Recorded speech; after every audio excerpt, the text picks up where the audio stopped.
Annoncer l'évangile à 7 milliards de personnes avec un petit nombre, c'est possible, parce que Dieu l'a déjà fait dans le passé.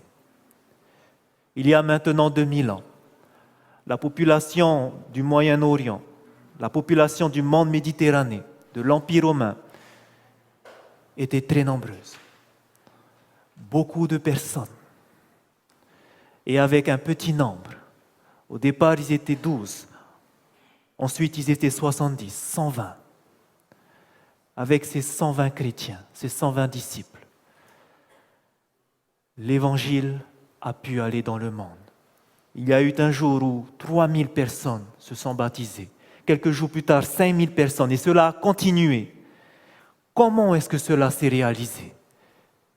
Comment cela s'est réalisé? C'est parce qu'ils ont écouté ce que Jésus a dit. Avant de les laisser, Jésus a dit d'attendre. Attendez. Attendez et vous recevrez une puissance, le Saint-Esprit. 10 jours après son ascension, alors qu'ils étaient ensemble en train de prier, de demander cette puissance, le Saint-Esprit est descendu sous une langue de feu. Les gens pensaient qu'ils étaient ivres à ce moment-là parce qu'ils commençaient à parler dans la langue des gens. Et les gens se sont demandé, mais pourquoi ils parlent comme ça? Pourquoi ils parlent dans notre langue? Pierre va se lever et nous allons regarder ce qu'il va répondre. Parce que ce qu'il va répondre va nous dire ce qui va se passer aussi pour notre époque. Nous allons prendre dans Actes chapitre 2 et nous allons lire ce que la parole de Dieu nous dit concernant cet événement, la Pentecôte, où le Saint-Esprit est descendu. Actes chapitre 2. Et regardez ce que Pierre dira à la foule qui était réunie, à ces Juifs qui sont venus de plusieurs pays pour ce grand rassemblement. Actes chapitre 2, nous lisons du verset 15 à 20. Et pour cela, nous allons faire comme hier. Je lirai le verset 15, vous lirez le verset 16, ainsi de suite, jusqu'au verset 21. Nous lisons. Ces gens ne sont pas ivres, comme vous le supposez, car c'est la 3e heure du jour. Mais c'est ici. Dans les derniers jours, dit Dieu, je répandrai de mon esprit sur toute chair. Vos fils et vos filles prophétiseront, vos jeunes gens auront des visions et vos vieillards auront des songes.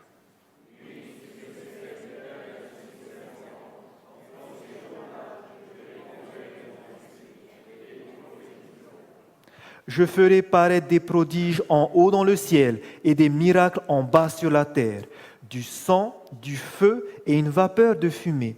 Le soleil se changera en ténèbres.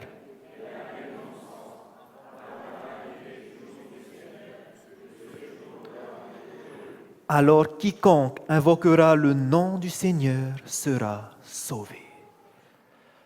Pierre leur dit que maintenant se réalise la prophétie que Joël avait écrite. Cette prophétie, Joël la cite dans Joël chapitre 2, verset 28, et nous allons la regarder encore. Joël chapitre 2, au verset 28. Selon les versions, cela se trouve dans Joël chapitre 2, 28 ou Joël chapitre 3, verset 1. Il peut y avoir un décalage.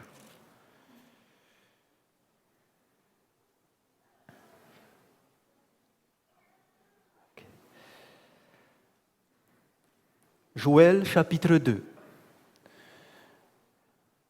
verset 28. Vous allez revoir la même prophétie que Pierre est en train de citer. Selon les versions, c'est peut-être Joël chapitre 3, le verset 1.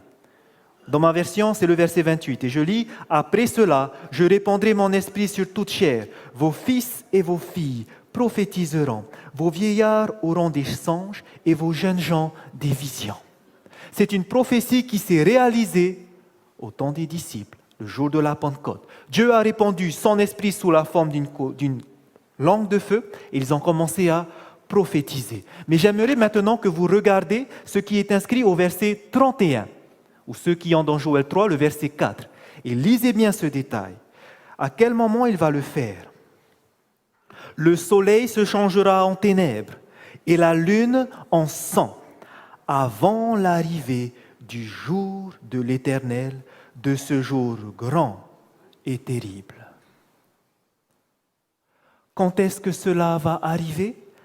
Avant l'arrivée du jour de l'Éternel, de ce jour grand et terrible. Est-ce que la première fois, lorsqu'ils ont annoncé avec puissance l'Évangile à la Pentecôte, nous étions arrivés au jour grand et redoutable de l'Éternel? Non. Pourquoi? Quel est ce jour grand et redoutable dont parle la parole de Dieu? C'est le retour, le second avènement de Jésus-Christ. Donc nous pouvons dire que lorsque cela s'est passé à la Pentecôte, lorsque l'effusion est venue, ce n'était pas le grand jour. Mais nous pouvons en déduire qu'il y aura une autre effusion comme ça avant l'arrivée du jour de l'Éternel. Une autre effusion de son esprit, où Dieu va déverser une seconde fois. Et cela est confirmé lorsqu'on revient un peu plus bas, au verset 23. Joël chapitre 2, verset 23. Et vous, enfants de Sion, soyez dans l'allégresse et réjouissez-vous en l'Éternel votre Dieu, car il vous donnera la pluie en son temps. Il vous enverra la pluie de la première et de l'arrière-saison.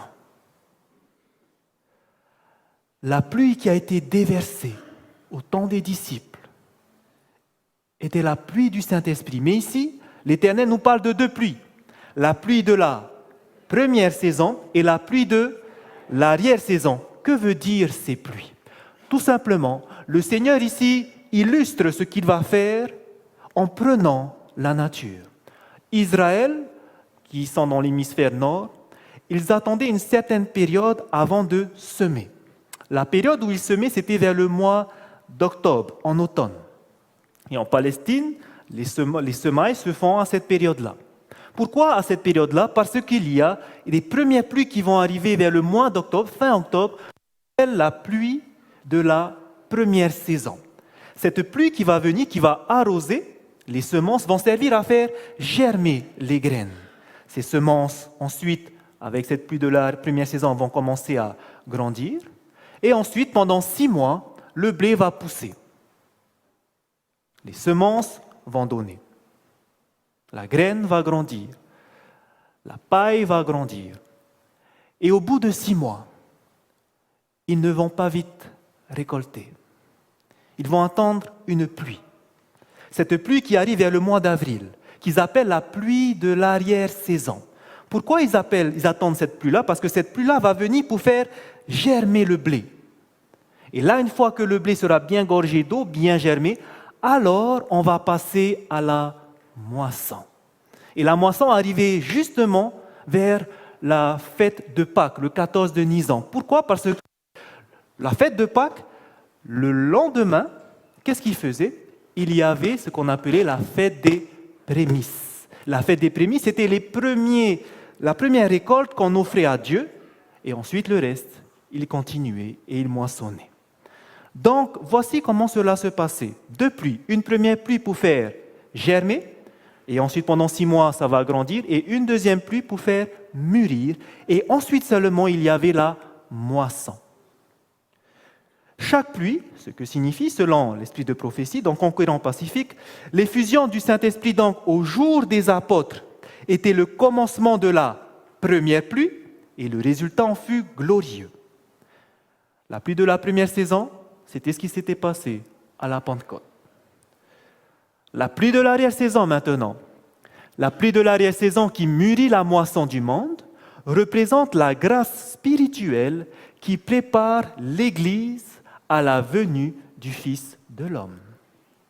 Il y aura une deuxième effusion du Saint-Esprit qui va préparer l'Église au retour de Jésus. Tout simplement, ici, nous voyons que Dieu est en train de comparer le blé qui germe, la semence qui grandit, la semence qui devient prête à la moisson, à son Église. La pluie représente le Saint-Esprit. La moisson, qu'est-ce qu'elle représente? Nous avons vu hier. La moisson, c'est ce qui va se passer au retour de Jésus. Dans Apocalypse chapitre 14, où nous voyons Jésus qui va lancer sa faucille, la moisson représente le retour de Jésus. Et donc, avant que la moisson se fasse, avant le retour de Jésus, qu'est-ce qui doit être déversé? La pluie de l'arrière-saison. Si nous mettons ça sur une frise, la première pluie s'est passée en l'an 31, à la Pentecôte. La pluie de la première saison. Cette pluie a fait quoi? A semé, a fait grandir l'Église. L'Église s'est développée. Et jusqu'à maintenant, les églises se sont développées. Vous savez qu'il y a eu l'apostasie, mais qu'est-ce qui va se passer à la fin? Il y aura ce deuxième message qui va venir. Et pour ce deuxième message qui va être annoncé, avant le retour de Jésus, le message des 3 anges, qu'est-ce qui doit arriver? La deuxième pluie, la pluie de l'arrière-saison. C'est cette pluie-là qui sera la pluie de la dernière saison, le Saint-Esprit qui descend, pour faire quoi? Pour annoncer au monde le dernier message. Est-ce que ça va pour tout le monde? Le message du 3e ange devra être annoncé avec cette pluie de l'arrière-saison, avec la puissance du Saint-Esprit. Et nous allons voir cela confirmé dans le livre d'Apocalypse. Je vous invite à prendre dans le livre d'Apocalypse.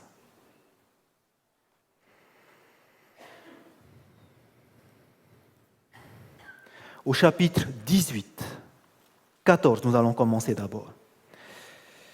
Je vous invite à bien regarder comment est-ce que le message des 3 anges va être annoncé au monde.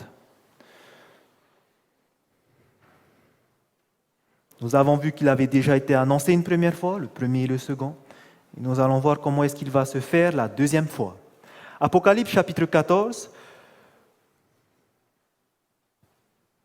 Nous allons voir le message du premier ange, comment est-ce qu'il va être proclamé. Apocalypse chapitre 14, nous allons directement au verset 7. Voici ce qu'il est écrit. Il disait d'une voix forte, « Craignez Dieu et donnez-lui gloire, car l'heure de son jugement est venue, et adorez celui qui a fait le ciel et la terre et la mer et les sources d'eau. » Comment est-ce que l'ange va dire? Verset 7, il va dire avec une voix forte. Regardez maintenant le deuxième ange. Comment est-ce qu'il va annoncer son message? Au verset 8, « Et un second ange suivit en disant, « Elle est tombée, Babylone la grande, qui a abreuvé toutes les nations du vin de la fureur de son impudicité. » Comment est-ce que le second ange va annoncer son message? D'une voix forte. Non, il n'y a pas marqué une voix forte. Hein? Il va juste dire. Ok. Donc le deuxième, il va juste dire. Au verset 9, regardons le 3e ange. Et un 3e ange les suivit en disant d'une voix forte. Comment est-ce qu'il va annoncer le 3e message, le 3e ange? D'une voix forte. Est-ce que Dieu a fait exprès de dire à Jean de ne pas mettre pour le 2e ange, n'écris pas forte? Vous allez voir que chaque mot de la Bible est important. Dieu est un Dieu qui est précis, ordonné, et il n'a pas fait ça par hasard. Donc on voit que le message du premier ange est annoncé comment? Voix forte. Le deuxième message, normal. 3e message d'une voix forte. Pourquoi? Parce que regardez maintenant dans Apocalypse chapitre 18.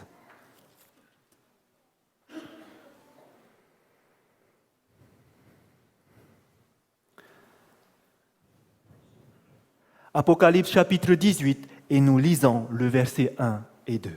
Il est écrit, « Après cela, je vis descendre du ciel un autre ange qui avait une grande autorité, et la terre fut éclairée de sa gloire.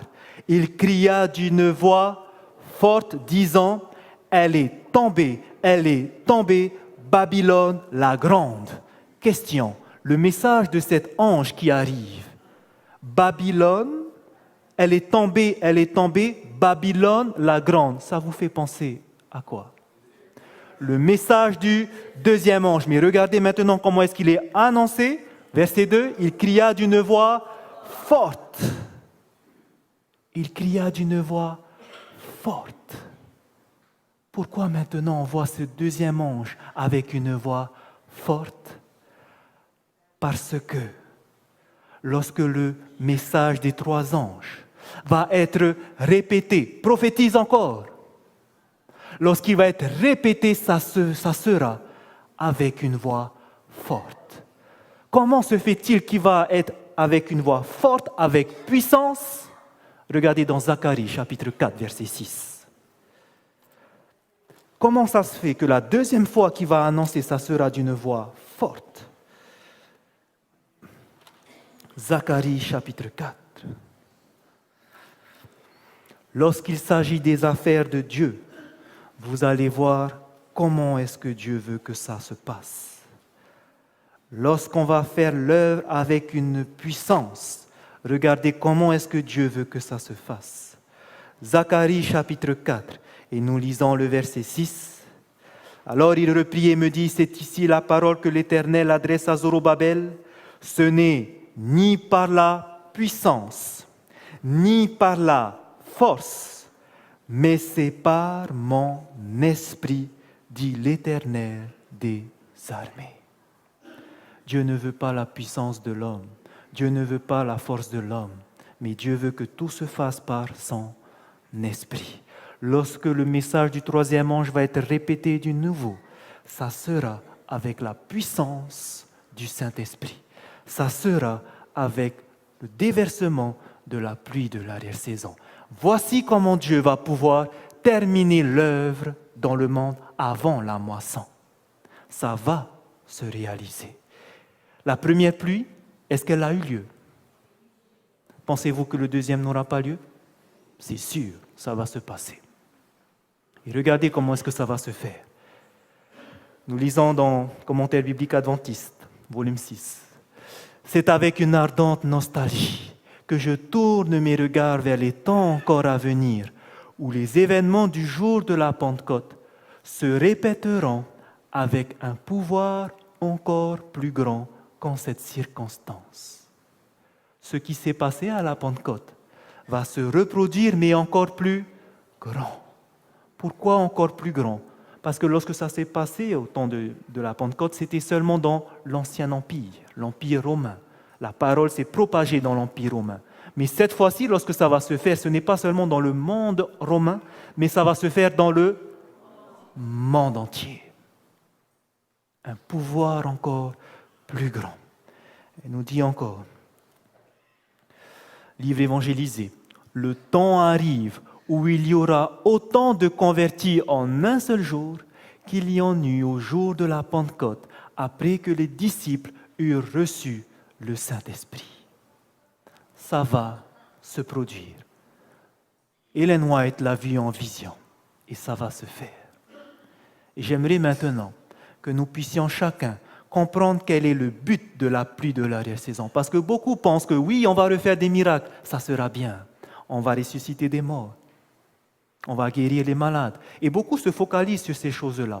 Mais j'aimerais que vous compreniez bien quel est le rôle de la pluie de l'arrière-saison. Quel est le rôle du Saint-Esprit pour la pluie de l'arrière-saison. Joël chapitre 2.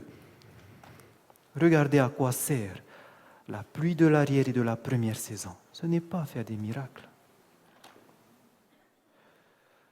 Joël chapitre 2.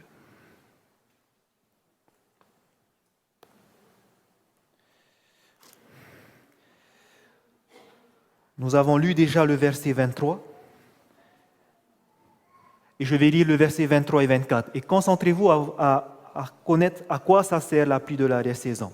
Et vous, enfants de Sion, soyez dans l'allégresse et réjouissez-vous en l'Éternel votre Dieu, car il vous donnera la pluie en son temps. Il vous enverra la pluie de la première et de l'arrière-saison comme autrefois. Et regardez maintenant qu'est-ce qui va se produire. Les airs se rempliront de blé et les cuves regorgeront de mou et d'huile. Que signifiait le blé? L'Église. le peuple de Dieu qui va se convertir. Et il y aura beaucoup de gens. Donc, la pluie de l'arrêt de la première saison, le but, c'était tout d'abord de convertir le monde. Convertir le monde. Et deuxièmement, ce qu'il faut bien comprendre, c'est que le Saint-Esprit, c'était grâce à sa puissance qu'il y a pu avoir des conversions. Ce n'était pas par la force des hommes, mais c'était le Saint-Esprit qui a agi. Et ça, c'est important de souligner. Si on attend la pluie de la saison parce qu'on doit terminer l'œuvre, il faut prendre conscience que c'est le Saint-Esprit qui va servir à convertir ces personnes. Ce n'est pas moi, avec mon intelligence, qui va le faire. Parce que Dieu ne veut pas des personnes orgueilleuses. Écoutez ce que nous dit l'esprit de prophétie dans Parabole de Jésus. On peut avoir la science, les talents, l'éloquence, on peut bien parler, tous les dons naturels ou acquis. Sans le Saint-Esprit, aucun cœur ne sera touché, aucune âme gagnée à Jésus-Christ. Vous pouvez avoir le meilleur orateur. S'il n'y a pas le Saint-Esprit, les paroles qu'il va dire, ça va venir et ça va rebondir sur le cœur. C'est le Saint-Esprit qui touche les cœurs. C'est le Saint-Esprit, Jésus a dit, qui convaincra le monde de péché, de justice et de jugement. Ce n'est pas l'homme. Ce n'est pas l'homme. Et sachez que lorsque le Saint-Esprit touche une âme, quand le Saint-Esprit agit dans un cœur, il va faire des miracles.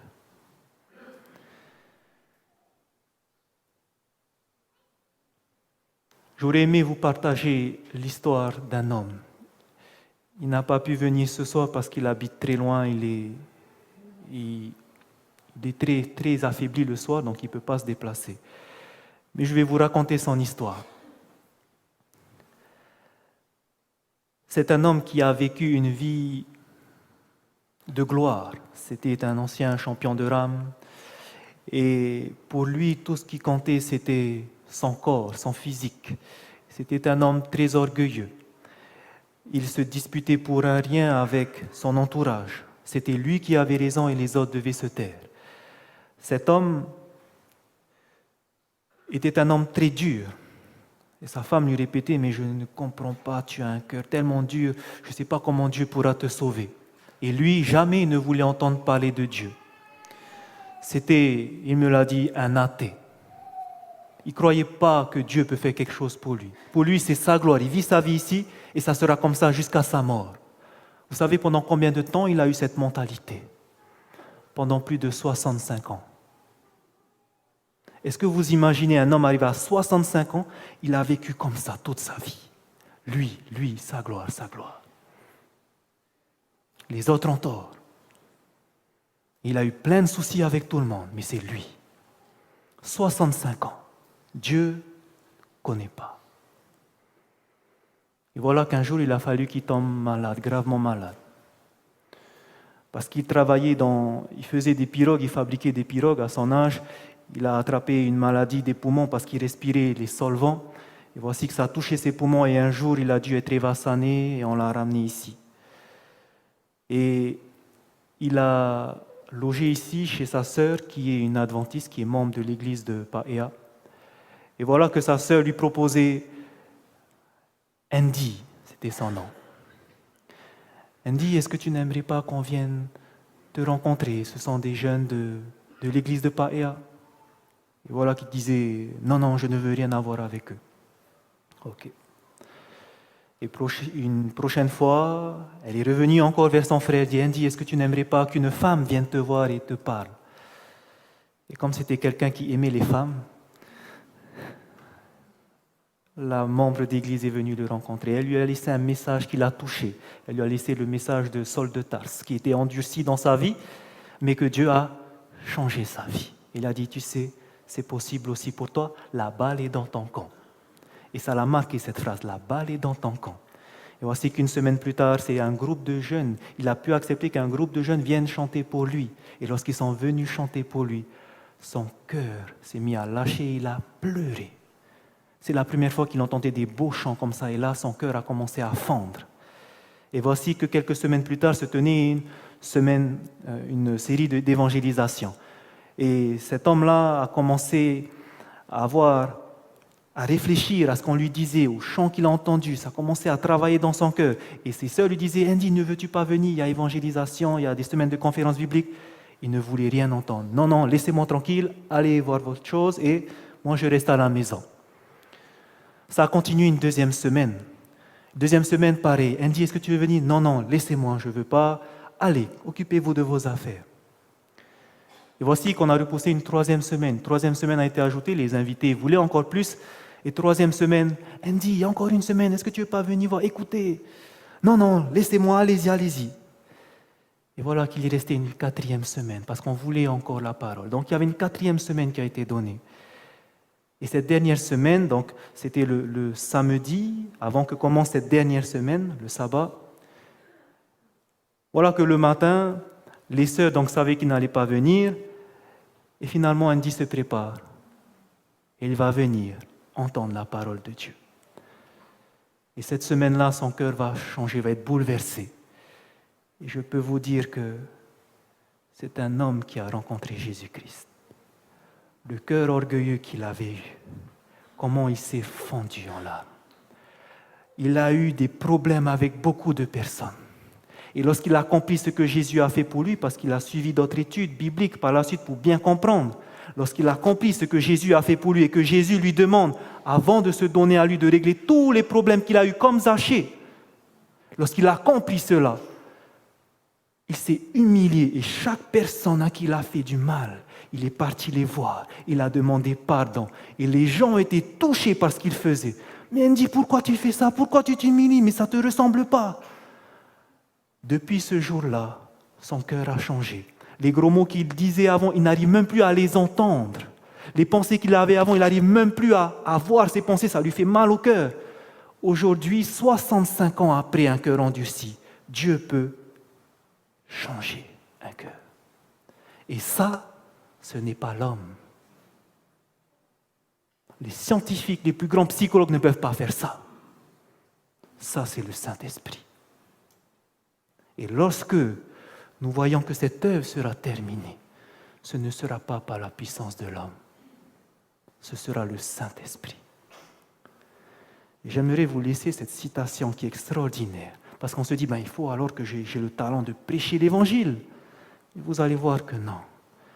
Dieu va utiliser tout type de personnes.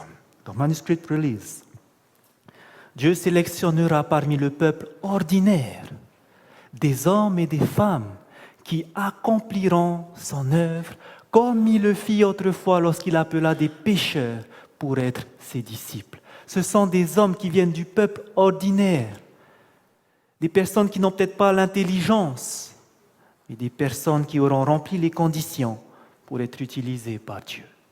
Même les enfants seront utilisés par Dieu. Toute personne qui se met dans les conditions seront utilisées par Dieu. La question que je vous pose, puisque cet événement doit arriver, puisque l'Église doit recevoir cela pour proclamer le message, la question que je vous pose, est-ce que toute l'Église recevra la pluie de l'arrière-saison? Si j'étais un faux prophète, je vous aurais dit, oui, toute l'Église aura. Mais en tant que serviteur de Dieu, je vous dis la vérité. Ce n'est pas toute l'Église qui la recevra. Et regardez ce que l'esprit de prophétie nous dit. À moins que nous ne progressions chaque jour dans la mise en pratique des vertus chrétiennes actives, c'est-à-dire si on met en pratique la vérité chaque jour, nous ne saurons pas reconnaître les manifestations du Saint-Esprit dans la pluie de l'arrière-saison. La pluie de l'arrière-saison descendra peut-être dans le cœur de tous ceux qui nous entourent, sans que nous le discernions ou que nous le recevions nous-mêmes. Est-ce que vous imaginez ça? La pluie de l'arrière-saison pourra tomber sans que moi-même, je ne reconnais même pas que c'est là. Et ça ne vient pas non plus sur moi. C'est grave, n'est-ce pas? Je n'arrive même pas à discerner que la pluie de l'arrière-saison est tombée, que le Saint-Esprit maintenant est en train d'agir dans l'Église. Et moi-même, je ne le reçois pas. Pourquoi? Parce que je n'ai pas mis en pratique la parole de Dieu. La question c'est, comment alors recevoir la pluie du Saint-Esprit? Puisque tout le monde ne le recevra pas. Moi, je veux recevoir. Est-ce que vous voulez aussi recevoir cette pluie? Est-ce que vous voulez savoir comment? Eh bien, sachez que toute promesse de Dieu est conditionnelle. Le Christ a promis à son Église de lui accorder le don du Saint-Esprit. Il a promis la pluie de l'arrière-saison, mais, comme toutes les autres promesses, celle-ci est conditionnelle. Ça veut dire qu'il faut remplir des conditions. J'aimerais faire passer plus de temps sur ces conditions et on aurait pu passer 1 heure dedans. Mais je vais résumer ça et je vais directement aller à l'essentiel. Et résumer ça à l'essentiel. Pour que vous sortez de là et vous aurez compris, c'est ça que je dois faire. Comment l'obtenir alors? Quelles sont les conditions? Il y a une déclaration de l'esprit de prophétie qui m'a beaucoup touché. Et c'est celle-là qui m'a fait réfléchir à ma condition et qui me suis dit, ça y est, maintenant j'ai compris, je dois arrêter ça. Voici cette citation. Nous devons remédier à nos défauts de caractère et purifier le temple de l'âme de toute souillure. Pas quelques souillures, mais de toute souillure. Parce que là, alors, la pluie de l'arrière-saison tombera sur nous, tout comme la première pluie est tombée sur les disciples au jour de la Pentecôte.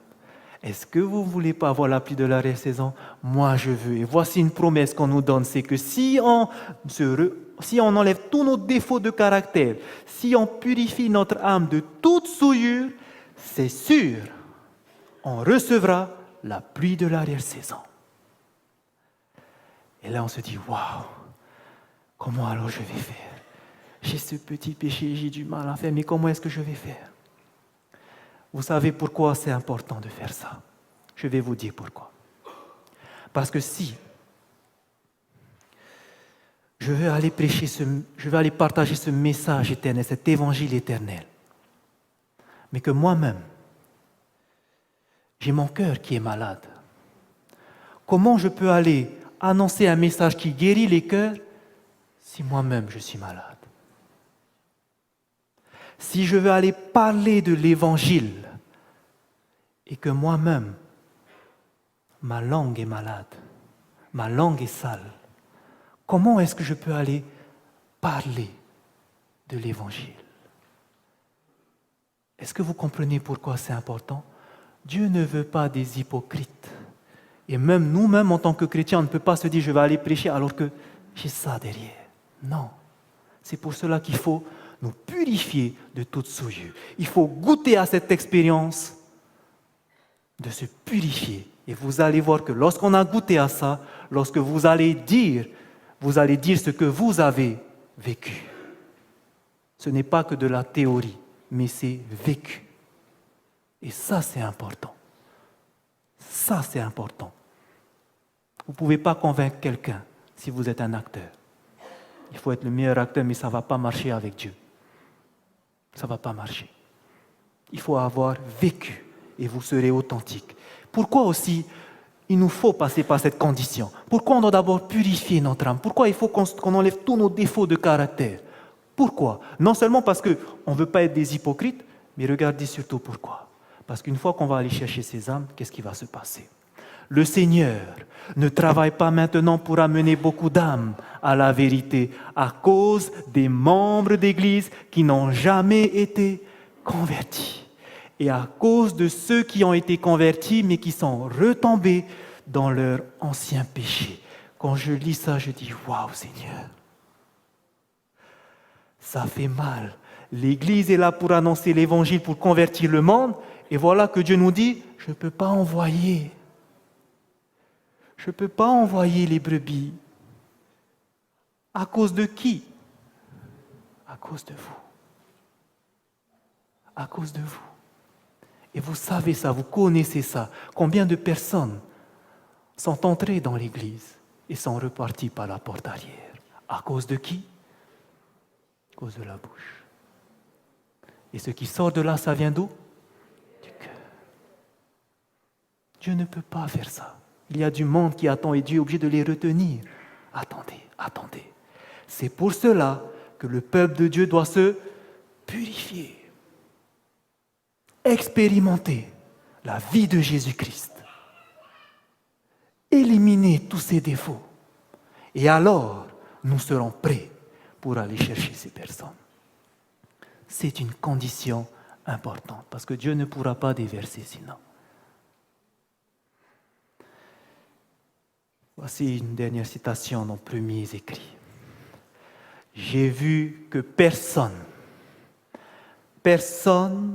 ne pouvait prendre part au rafraîchissement à moins d'avoir obtenu la victoire sur chaque défaut, sur l'orgueil, sur l'égoïsme, sur l'amour du monde et sur chaque mauvaise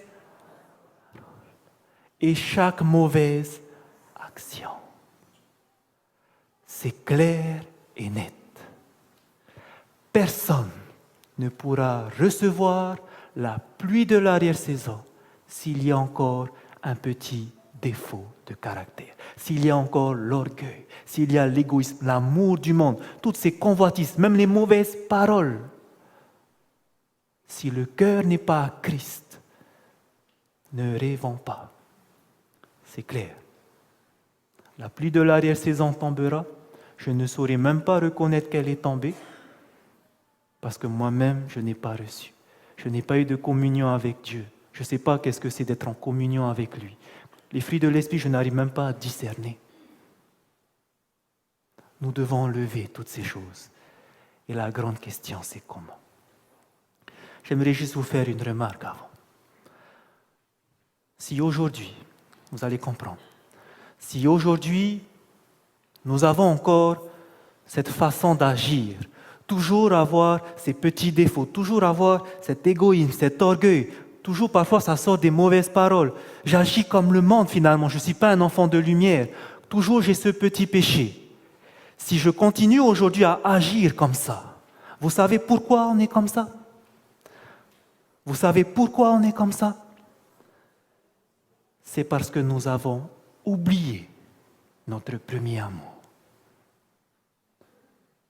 Ce n'est pas moi qui le dis. Prenez votre Bible dans 1 Jean. Si aujourd'hui on a ces petits défauts, si aujourd'hui vous reconnaissez qu'il y a ce petit orgueil, si aujourd'hui j'ai encore ce petit péché, l'orgueil est un péché. Pourquoi j'ai encore ça? La Bible est claire à ce sujet. C'est parce qu'on a oublié Jésus-Christ. Regardons dans 1 Jean. 1 Jean au chapitre 3.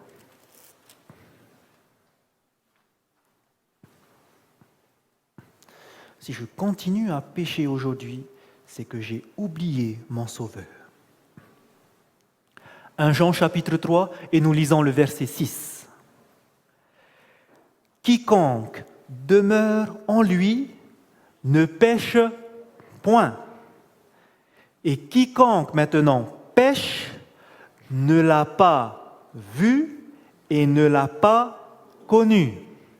Si aujourd'hui je continue à avoir ce petit péché, cela veut dire quoi? Que je ne l'ai pas vu et que je ne l'ai pas connu. Peut-être que je l'ai vu et connu avant, jour de mon baptême, mais après, aujourd'hui je l'ai oublié, je ne le vois plus. Si aujourd'hui nous sommes dans cet état, la réponse est que nous n'avons pas connu Dieu. Nous l'avons oublié. Nous l'avons oublié. Pourquoi? Celui qui connaît encore son Sauveur. Premièrement, il aura compris qu'est-ce que ça veut dire ça. Il aura compris pourquoi un homme qui était Dieu a dû venir sur cette petite planète et atterrir ici. La personne qui aura compris le sacrifice du Fils de Dieu, que c'est à cause de son péché, lorsqu'il aura compris ça, il va avoir la haine du péché. Il ne va plus vouloir pécher. Quelqu'un qui ne comprend pas ça, qui ne voit pas l'horreur du péché, il dit c'est pas grave et il continue à le faire. La Bible est claire, quiconque pêche ne l'a pas vu et ne l'a pas connu. La pluie de l'arrière-saison viendra lorsque j'aurai tout purifié mon âme. Mais pour le faire, il faut que j'arrête ces choses-là. Si j'ai encore des défauts de caractère, c'est clair, ça ne viendra pas. Et pour enlever ces choses-là, qu'est-ce qu'il faut faire alors? Je reconnais que oui, je continue à prier, ça veut dire que je n'ai pas passé du temps avec lui. Qu'est-ce qu'il faut faire alors? Qu'est-ce qu'il faut faire? Tout simplement, il faut demeurer en lui. Quiconque demeure en lui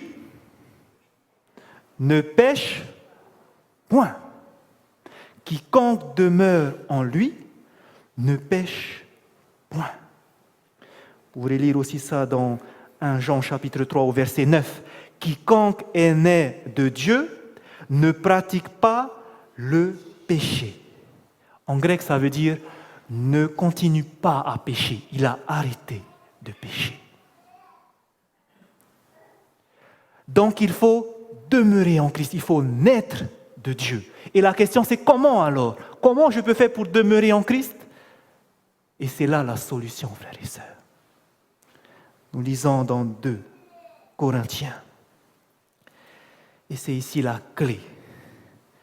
La clé pour se purifier. 2 Corinthiens. Le chapitre 3.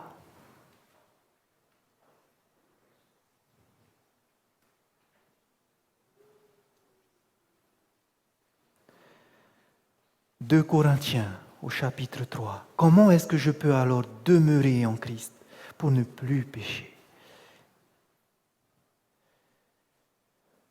2 Corinthiens chapitre 3 et nous lisons le verset 18. Voici ce qui est écrit.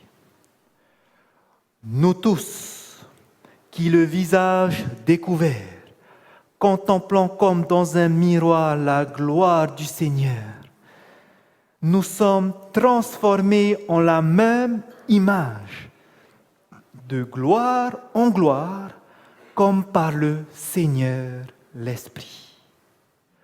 Lorsque nous contemplons la gloire de Dieu, la gloire de Jésus-Christ, la gloire du Seigneur, c'est Jésus, le Seigneur. Lorsque nous contemplons Jésus-Christ, qu'est-ce qui se passe? Nous sommes transformés. Comment? Par nous-mêmes? Par l'Esprit de Dieu. L'Esprit de Dieu nous transforme. Comment est-ce qu'il nous transforme? En la même image. Quelle image? De Jésus. Quand je contemple Jésus, je deviens comme Jésus. Et qui va faire ce travail? Le Saint-Esprit. La solution pour demeurer en Christ, c'est de le contempler. Quand je le contemple, petit à petit, je vais le ressembler. C'est une promesse. Et ça, ce n'est pas vous qui allez le faire, c'est le Saint-Esprit qui va le faire. Et lorsque je ressemble à Christ, qu'est-ce qui va se passer? Je vais vivre la vie du Christ. Et comment est-ce que Christ a vécu? Il s'est humilié. Quand je vais voir, je vais lire sa parole, je vais voir Jésus-Christ, je vais voir qu'il s'est humilié pour venir me sauver. Jésus s'est humilié pour l'homme. Humilié devant ses créatures. Humilié devant ceux qui le crachaient sur le visage. Humilié devant ses disciples. Jésus-Christ s'est humilié. Lorsque j'aurai contemplé Jésus-Christ, quand j'aurai vu sa vie, je vais voir que c'est quelqu'un qui avait une vie de prière, qui ne pouvait pas rentrer dans sa journée sans avoir demandé avant la puissance de son Père pour vaincre les tentations qui vont venir, pour les épreuves qui vont venir. Il avait besoin de cette relation avec son Père. Il avait besoin de passer du temps dans la prière. Et sans cesse, il recherchait la face de Dieu, constamment. Constamment, il recherchait la face de Dieu. C'est pour cela qu'il a crié, Père, pourquoi m'as-tu abandonné? Il a senti pour la première fois la séparation totale. Parce que constamment, Jésus, sur terre, recherchait la face de Dieu. Quand je vais contempler ce Jésus-Christ, quand je vais regarder sa vie, je vais faire comme lui. Je vais me détourner du mal. Alors que je suis tenté à faire ça. Pensez-vous que Jésus était tenté comme nous? Oui, la parole de Dieu nous dit, Hébreux 4,15, nous n'avons pas un sacrificateur qui ne puisse compatir à nos faiblesses. Au contraire, il a été tenté en toutes choses comme nous. Mais il n'a pas péché. Il s'est détourné du mal parce qu'il avait constamment la parole dans sa tête. Il méditait sur la parole et parce qu'il serrait la parole de Dieu dans son cœur, il ne péchait pas. Lorsque Satan venait avec ses assauts, il répondait par la parole.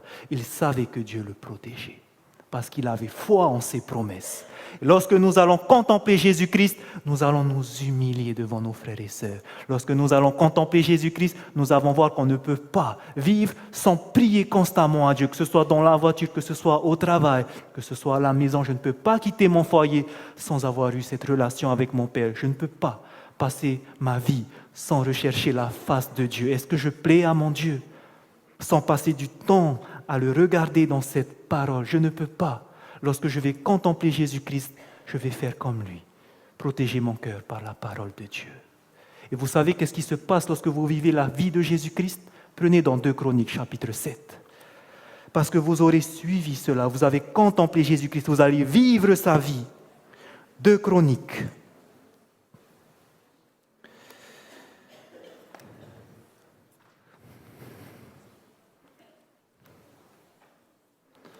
Ça sera notre dernier verset.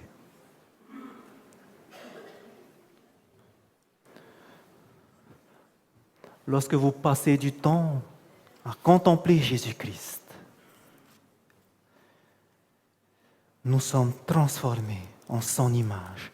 Nous allons vivre sa vie. Nous allons faire comme lui, nous humilier, avoir cette vie de prière, rechercher la face de Dieu, nous détourner du mal. Et dans 2 Chroniques au chapitre 7, au verset 14, qu'est-ce qui va se passer? Si mon peuple sur qui est invoqué mon nom s'humilie, prie et cherche ma face, et s'il se détourne de ses mauvaises voies, je l'exaucerai des cieux, je lui pardonnerai son péché et je guérirai son pays. Si mon peuple, sur lequel est invoqué mon nom, s'humilie, prie, s'il recherche ma face et s'il se détourne de ses mauvaises voies, je l'exaucerai des cieux. Je guérirai son pays. Je lui pardonnerai. Frères et sœurs, pour remplir ces conditions, c'est de vivre la vie de Jésus-Christ. Et pour vivre la vie de Jésus-Christ, il faut le contempler. C'est ici la solution. Quand vous allez comprendre, contempler chaque matin, vous allez étudier, vous allez lire, méditer sur les dernières heures de la vie de Jésus-Christ. Vous allez comprendre l'horreur du péché. Et je peux vous dire que vous allez regarder le péché avec horreur. Comme on dit, même les petits mots, vous allez avoir horreur d'entendre ces choses-là. Vous ne pouvez plus. Vous ne pouvez plus. C'est l'Esprit de Dieu qui fait ça en vous. Cela va se passer. Et alors, vous aurez purifié votre corps de toute souillure. C'est la vérité.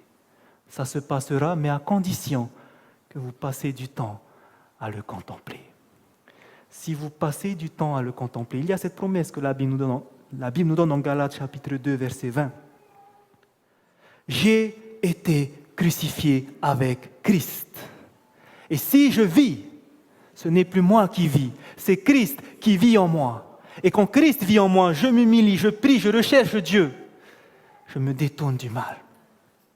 Et alors je sais que Dieu va m'exaucer. Et alors je sais que lorsque viendra ce moment, Dieu me donnera la pluie de l'arrière-saison.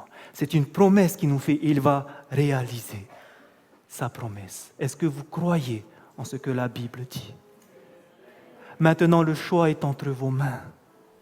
Le choix est entre vos mains. Vous avez entendu la condition, c'est simple. Passez du temps à contempler Jésus-Christ. Passez du temps à le contempler. Il faut sacrifier les autres temps que vous avez. Si vous avez eu le temps de faire autre chose, perdre du temps devant la télé, il faut arrêter cela. Comment est-ce qu'on peut passer du temps devant les choses de ce monde? Qu'est-ce que le monde nous a offert?